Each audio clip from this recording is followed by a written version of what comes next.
in the bottom of it. That way they all weigh the same. I'm going to take that $100 bill that you're responsible for. It's going to go in the front of this table. We'll come back to it in a few minutes. Like I said, they all weigh the same because they have the block of wood in the bottom of it. But not only do they have the block of wood, one of them actually has a nail going through that block of wood. Here, I want you to come over this way. I want you to touch the top. Just be careful though, it is sharp. Oh, just touch it. Like, I want you to verify it's metal and it's sharp, right? Metal sharp. Now, I need to get the game all set up. Oh, there's no holes in the tabletop either, right? No. I'm going to get the game all set up while you just turn and face that curtain over that way. No peeking.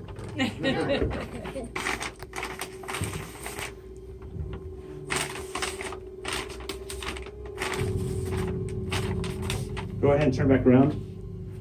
While your back was turned, I actually mixed up the bags, but everything was fair because they were all watching. Nothing went into the bags and nothing came out. But I want the game to be exciting for all of them as well. So I'm going to have you come around this way. We're going to stand shoulder to shoulder. We're going to close in the gap because we're trying to block their view. And I'm going to mix the bags up for the audience. I'll mix them up until you say stop. Just say stop whenever you feel like all the bags are mixed up. Record this. It's only an hour show. Stop! Stop! No, she's going to say it. Yes, you say stop whenever you feel like they're mixed up. Oh, stop. Right there? Yeah. Great, let's go to the back of the table.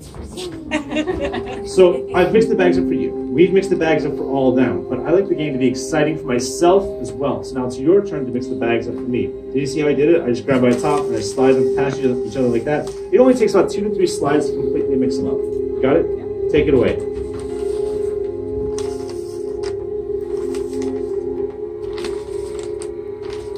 Whenever you're ready, just let me know. Okay. All right. Are you right-handed or left-handed? Right. Hold your right hand up just like this. Come a little closer to the game table. And I want you to say stop whenever you feel like our hand is on top of a bag that does not have a nail in it. Stop. Which one? This one? Yeah. All right. Hold your hand nice and flat and stiff and loosen up in the shoulder. On the count of 3, we're going to go down this bag fast and hard. No.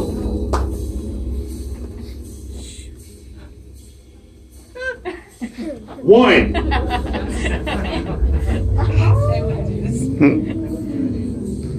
Two. Spread your fingers. I wouldn't do it, but he's just videotaping. I know. I was hoping. This is the bag you might get rid of right here, right? Yeah.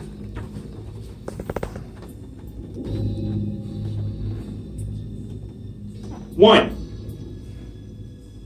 2. 3. Oh, good job. Whoa. We gotta get rid of another bag. Can we get rid of this bag, or this bag? Last one. Last one. 1, 2, 3. Whoa. Now I know these games seem dangerous at the very beginning, but actually at the beginning the odds were my favorite. This is where it gets really exciting. This is when we're down to a 50-50 chance. There's a 50% chance you'll pick the right bag, and everybody will give you a big round of applause. And there's a 50% chance you'll pick the wrong bag, and the show will end early. Which bag do you want to get rid of?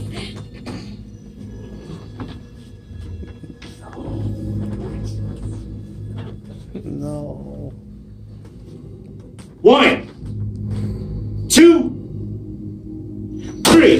Give her an applause. Yeah. That was very, very good. Have you ever played the nail game before? No. Must have been beginner's luck. Wow. Wow.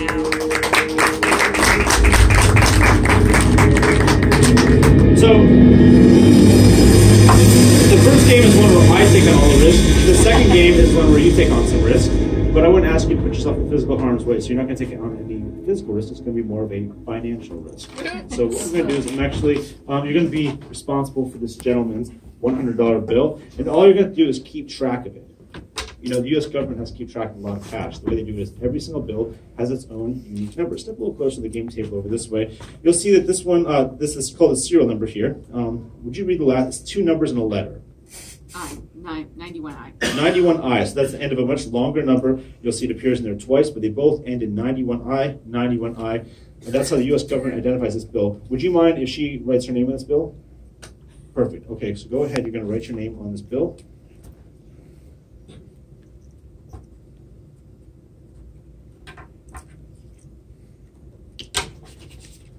So there's 91I, and then you can also see her name on the bill right there. It's very important. Have you ever been to Las Vegas before? Yes. Yes, then you know in Las Vegas, there's 3 things that can happen. You can bet a lot of money, and you can win a lot of money. You can also bet a lot of money, and you can lose a lot of money. But there's a third thing that can happen also, where you can break even. So in tonight's game, we're going to have what I call the break-even prize. It's going to be this prize right here. Now, the reason I call this the break-even prize is because if you win this prize here, you'll be breaking even. Because I'm going to fill it up with this gentleman's money here. Now, I know you didn't come up here to break even. I know you came up here because we told you we would give you the opportunity to win nice things. Do you like nice things? Yep. Does she like nice things? She does. She does. What type of stuff do you like? Do you like watches? Sure. You've got a very nice watch there. Do you like jewelry? Yep. Okay. Do you like vintage items? Sure. Yeah. Okay. I'll tell you what. I've got a collection of prizes, but rather than tell you about them, I'm going to show them to you. But I keep them in a very strange place. I actually keep these prizes inside my lunchbox from 5th grade. Now that may seem like a very strange place, but I'll explain to you why. You see, when I was in 5th grade, my teacher, she thought that I was bringing my lunch to school with me in my lunchbox, but I wasn't. I was actually bringing merchandise to school to sell to all of the other students. I brought that lunchbox with me tonight. It's right over here. Lots of great stuff inside of here. You said you like watches, right? Yeah. Inside here, I actually have an officially licensed Spider-Man watch. Whoa. Oh, lovely. Nice, right? You also have this necklace. The beads are made of candy. If you win this, you can just eat the beads right off of there. We have the sunglasses. I've got the red pair, the green pair, and we have President Spencer with Wolverine, Donald Duck. I've noticed you're not wearing any socks, so this could be a practical prize here. We got a little sock for you too. And beyond that, this is why I believe she's containing her excitement. There's actually some more envelopes that match the money envelope. And you might be thinking, hey, we put that guy's $100 bill inside there. Maybe there's some more money inside this. Maybe one of these has $200 inside of it. Maybe one has $300. Maybe that last one has $400. Can you imagine? But no, there's no cash inside his head. He's actually had the tickets for the amazing prizes inside the lunchbox right here. Now, I don't want to distract you with the prizes, so I'm going to go ahead and close on up, and I'm going to put them over here. Make sure she doesn't come anywhere near the prizes until she has finished the game. I got 2 pieces of good news for you. Good news number 1, you're definitely going to win a prize. Good news number 2, you get to pick the prize out of these envelopes right here. If you're going to pick right now, go ahead and point to the one that you would take. Oh, that's the one. That's the one with the $100 bill. But it's not going to be that easy. This is going to be, it's a magic show, so we have a little bit of sleight of hand, a little bit in this direction. Keep your eyes on the prize. 1, 2, 3. Where's it at? Oh, it's actually over here. That's fake sleight of hand. I do anything. I was this, and did that, or over like this. But this is the real deal. This is when we're going to start mixing them up down to the bottom, from the bottom to the middle, from the middle to the top. Okay, over here. This one over here. Oh, there's something behind you. There's something behind you. All right, that's pretty good.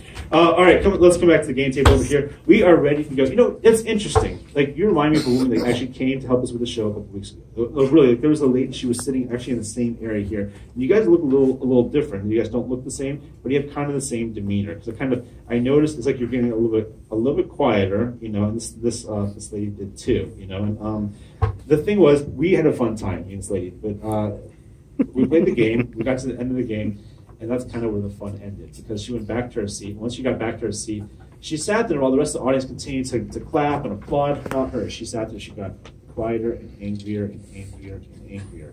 And it wasn't until the show ended that when she was complaining at the box office, that we found out why she was so mad. It's because she did not like the prize that she won from the game. She was so mad they actually told us we couldn't play the game anymore. I said, we have to. I said the game is one of the most exciting parts of the show. They said, okay, Nick, you keep playing the game, but you must make sure that all the participants understand that they're entering into a game of chance that involves risk. Understood. Understood. Because she said she understood, it was not necessarily I agree. I agree. You wouldn't change your mind, would you? No. Would you change your mind? That's what I thought. So it's not just you. And there's nothing wrong with changing your mind. You know, the thing is, if you make a decision and then you decide that there's a better option, it's a good thing to go for the better option. But in this game, you cannot change your mind. You've got to be 100% committed to the choices you make. And we're going to make that easy for you. What we did is we added a piece of equipment to the game to make sure that all the decisions were 100% final. But as soon as we did, the game got a lot more exciting. So much more exciting, we changed the name of the game. Now the game is called the Paper Shredder game. We actually have a paper shredder over here. Why do we have a paper shredder? The reason we got this paper shredder is because we have too many prizes right now. We're going to get rid of some of them.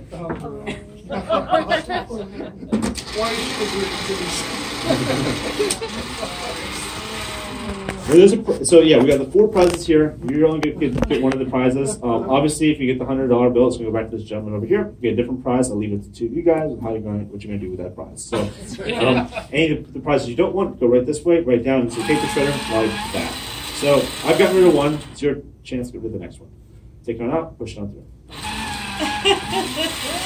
2 more. This one or this one? We'll do this one. You sure? Yes. The magician's trying to help you out. Which one, Kat? Do it. Yeah. Do it. Oh, Rick, you're in trouble. Do it. I was trying to help. I've done this game a lot. Well, There is no time. Oh, there it is.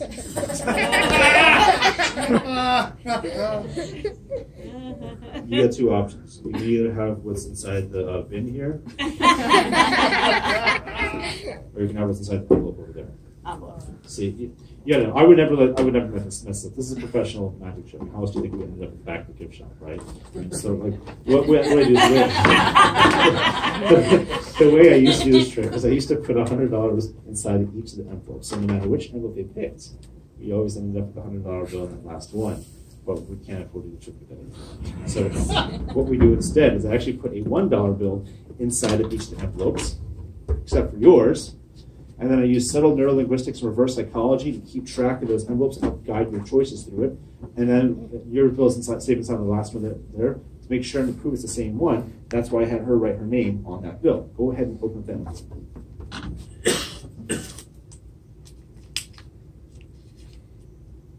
oh, the $1. But there's your name on it. That's the most important part. Check, please. The half of $1. The sock. Sock. Oh, that's a good prize though. Yeah. I know Much that's yeah, it's much needed inside it. It's the sock is a good prize. I don't know if you get it or if she gets it, but it's a pretty good prize. One of each. I'll tell you what's so unique about it. It's actually an odor. Connor, it's your sock. You can smell that, Connor. Okay. No, they're not going to smell it. Would you like to smell it? No, I'm good. No, you're good. Okay. If you're not going to smell a sock, you got to at least touch it. Go ahead and poke that sock. Pretty odor. Oh, there's something inside of it. Would you be amazed if your money vanished from that paper shredder, went through the air, and materialized inside the sock? I would be. Be a pretty good trick, right? Great. Would you be amazed or would you be relieved? Amazed. Amazed. And you'd be able to give that gentleman his money back over there, right? Everything would be good. If I could do that, I could be probably in America's Got Talent, right? At least the audition round? Yeah. Yep. I can't do that trick. But inside here, there's actually something. This is really good. This is a magic trick inside here. It's worth about $100. And like I said, you can keep it or you get to keep it or whatever. It's called the vanishing lemon. All you do is you take that lemon, you throw it up in the air, and it disappears. You want to see a demonstration, don't you? Okay. Let's do it together. 1, 2, 3. It's in your hair. No, it's It's in your hair. do you see it? Yeah. It's actually a technique called palming. So in magic, you hold something in your hand like this. You hold your hand like that. It actually looks like it's not there. It's kind of angry. Do you see it? Yes. Really? So the problem is it's not just dependent on skill. You have to have the right props too. If the props are too big, the trick's not going to work. If the props are too heavy, it's not going to work either. The lemons are all different sizes and stuff. This one's way too heavy to do the trick with. And I wonder why it's too heavy. The reason why is because from time to time things will actually get stuck inside the lemon. Now, if you can get it out. Here, twist the top of that lemon off there. There's a $100 bill stuck in it. That's why it would vanish. So go ahead and take that bill out. This is what I'm really curious about.